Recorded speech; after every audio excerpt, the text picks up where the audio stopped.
South India shopping mall the wedding మంత్ర సరికొత్త wedding collection south India shopping mall. అంటే మనకు తెలియని షేడ్స్ ప్రతి మనిషిలో ఉంటాయి. ఉంటుంది. ఇది ఒక్కటేనే కదా, this nature of hair is there in every aspect of our lifes.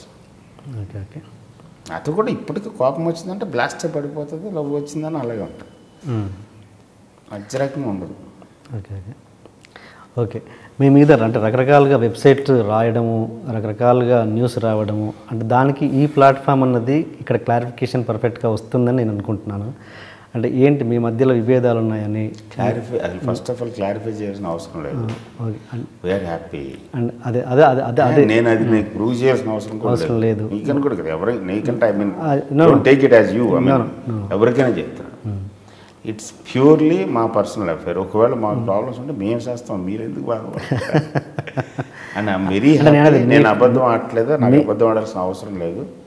We are very very very very very very happy, me my wife and my sun.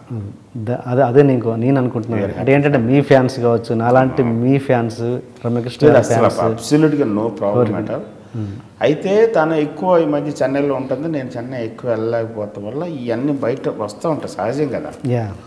Plus వీళ్ళిద్దరు కలిసి ఉన్నారు, ఆవిడేమో అక్కడ ఉంది, తినేమో ఇక్కడ ఉన్నాడు అని అనేది. ఇప్పుడు వచ్చినప్పుడల్లా, ఇప్పుడు హైదరాబాద్ వచ్చినా సరే బాహుబలి షూటింగ్ ఈ మధ్య బాహుబలికి ఎక్కువ వస్తుంది.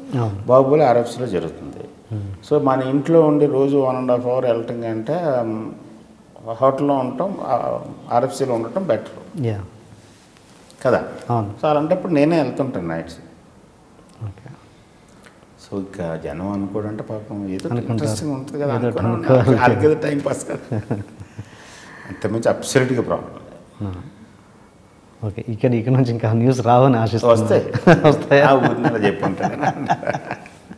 అంటే రమ్యకృష్ణ గారి డబ్బులన్నీ కృష్ణవంశీ గారు అన్ని శ్రీ ఆంజనేయంలో దాంట్లో దీంట్లో పెట్టి పోగొట్టారు. ఇవన్నీ అసలు క్వశ్చన్ లేదు. అసలు మీరు కూడా చెప్పారు కృష్ణవంశీ గురించి అంత తక్కువ అంచనా అయ్యింది. మరి ప్లీజ్, నేను కాదు ఎవరైనా అందరికీ చెప్తున్నాను, నేను అంత చీపోను కాదు. గుడ్. నాకు రావాల్సిన కోట్లు వచ్చి అని వదిలేసుకుని వచ్చినాడు నేను. నేను అసలు పాసిబుల్. రమ్యకృష్ణ గారు ఇందులో నక్షత్రంలో ఉన్న క్యారెక్టర్ ప్లే చేస్తున్నారా? నేను ఆవిడ డైరెక్ట్ చేయలేను, చాలా కష్టం. చేస్తాం, బాగా క్లోజ్ కదా. సో నేను ఏదైనా చెప్తే నవ్వుతుంది,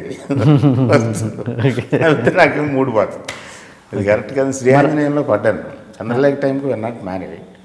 మ్యారేజ్ అయిన తర్వాత శ్రీ ఆంజనేయం చేస్తున్నప్పుడు so it's difficult to handle as a director.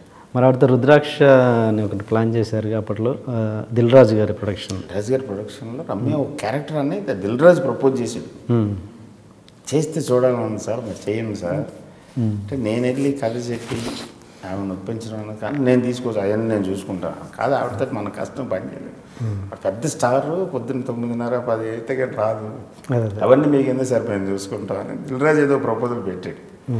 But it in finalise కదా. ఎందుకంటే ఆవిడ యాక్టింగ్ క్యాపబిలిటీస్కి, ఆ చామ్కి, ఆ ఆరాకి ఏదైనా మంచి స్క్రిప్ట్ చేసి చెయ్యాలని ఉంది నాకు కంపల్సరీ.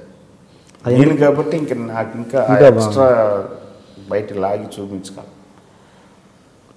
ఎందుకు ఆ ప్రాజెక్ట్ ఎందుకు డ్రాప్ అయిందండి? రుద్రాక్ష బేసికల్లీ